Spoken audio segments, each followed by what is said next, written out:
हर हर महादेव देव, हर हर महादेव देव, महादेव। धर्म प्रेमी बंधुओं, श्री शिव पुराण रुद्र संहिता पार्वती खंड के 41वें अध्याय में आज आप सब सुनेंगे नारद द्वारा हिमालय गृह में जाकर विश्वकर्मा द्वारा बनाए गए विवाह मंडप का दर्शन कर मोहित होना और वापस आकर उस विचित्र रचना का वर्णन करने की कथा।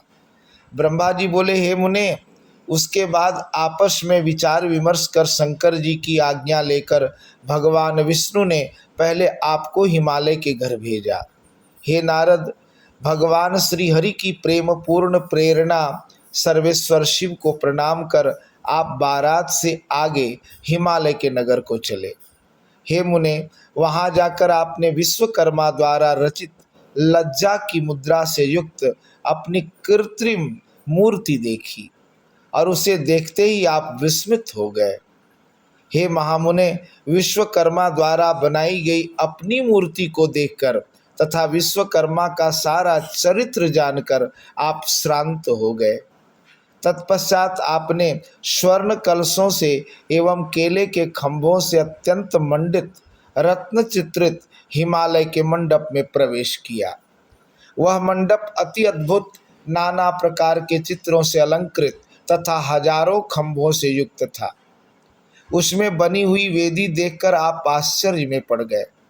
हे मुने, हे नारद, उस विस्मय के कारण आपका ज्ञान और बुद्धि नष्ट हो गई।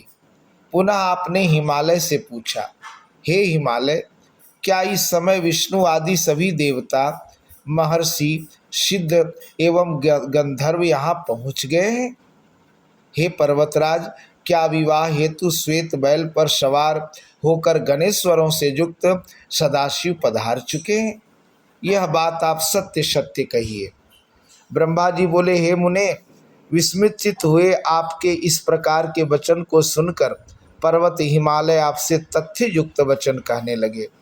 हिमवान बोले, हे नारद, हे महाप्रज्ञ, अभी पार्वती के विवाह के लिए अपने गणों और बारातियों को लेकर शिवजी नहीं आए हैं। हे नारद, आप उत्तम बुद्धि से विश्वकर्मा के द्वारा रचित चित्र को जानिए। हे देवर्षि, आप आश्चर्य का त्याग कीजिए, स्वस्थ हो जाइए और शिव का स्मरण कीजिए। आप मुझ पर कृपा कर भोजन तथा विश्राम करके मैनाक आदि पर्वतों के साथ शंकर के समीप जाना। हे महामते, जिनके चरण कमल की अर्चना देवता तथा असुर भी किया करते हैं, उन शिव की प्रार्थना कर आप इन पर्वतों के साथ लेकर देवताओं तथा महर्षियों सहित उन्हें यहाँ शीघ्र ले आइए। ब्रह्मा जी बोले, हे नारद, तब आपने तथास्तु कहा और वहाँ का सारा कृत्य अच्छी तरह संपन्न कर भोजन करके महामनस्वी आप हिमालय के पुत्रों सहित बड़ी प्रसन्नता से शीघ्र शिव जी के समीप गए। वहाँ आपने देवताओं से घिरे हुए महादेव जी को देखा। आपने तथा उन पर्वतों ने भक्ति से उन कांतिमान शिव को प्रणाम किया।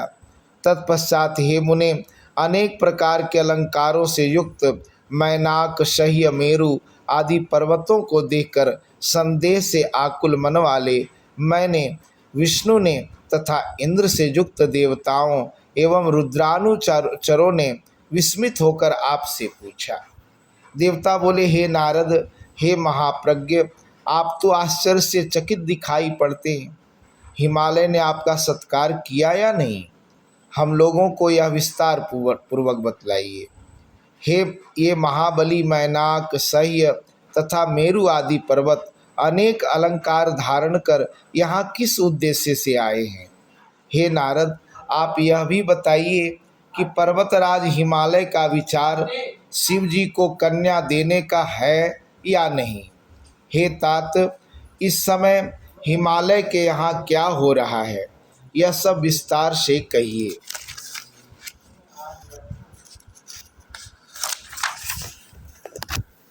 हे सुव्रत, हम देवताओं का मन अनेक प्रकार के संदेह से ग्रस्त हो रहा है, इसलिए हम लोग आपको पूछ रहे हैं, आप हमारा संदेह दूर करें।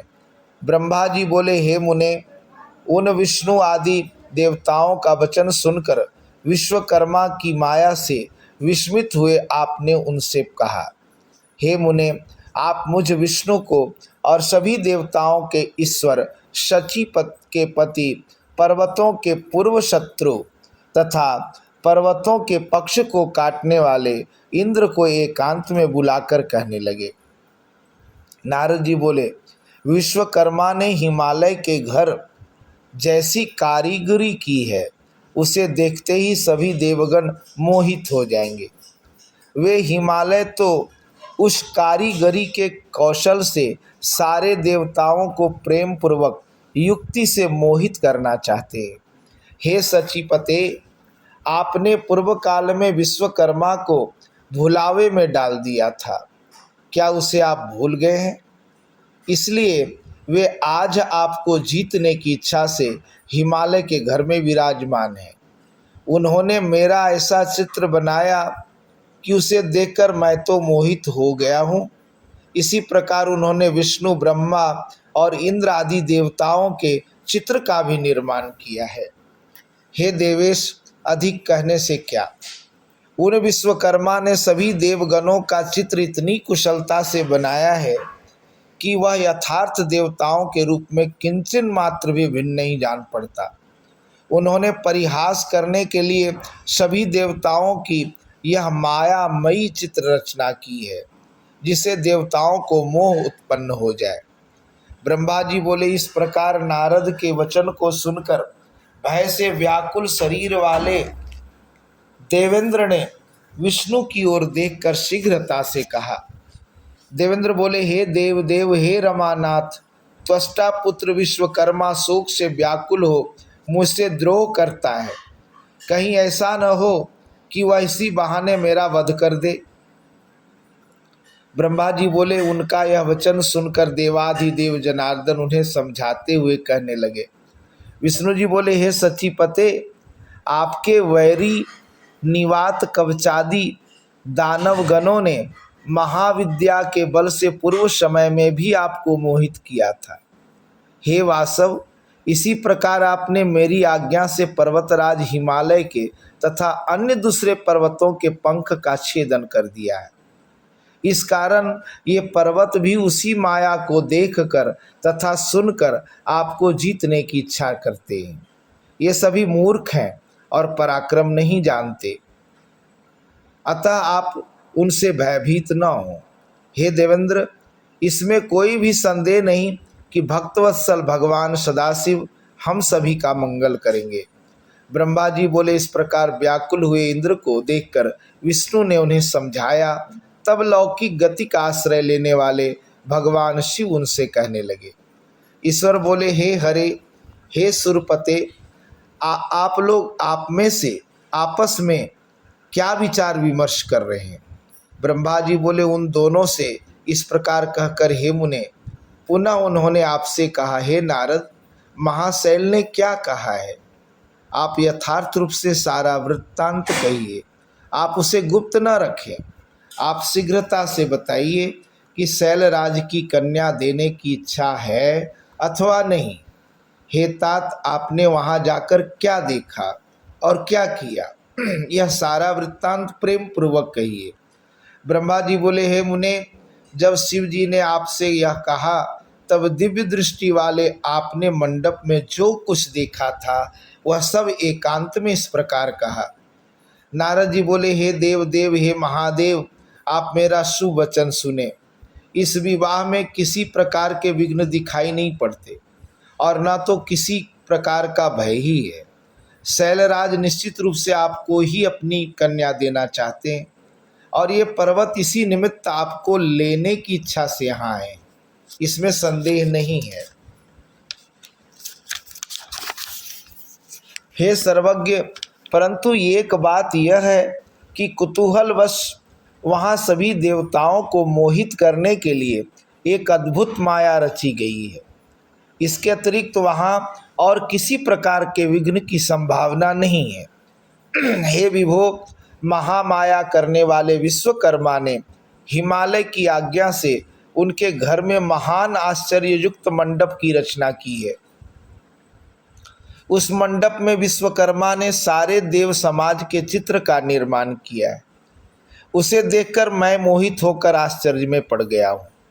ब्रह्मा जी बोले, नारद का वचन सुनकर लोकाचार करने वाले प्रभु शिव जी विष्णु आदि देवताओं से हंसते हुए कहने लगे।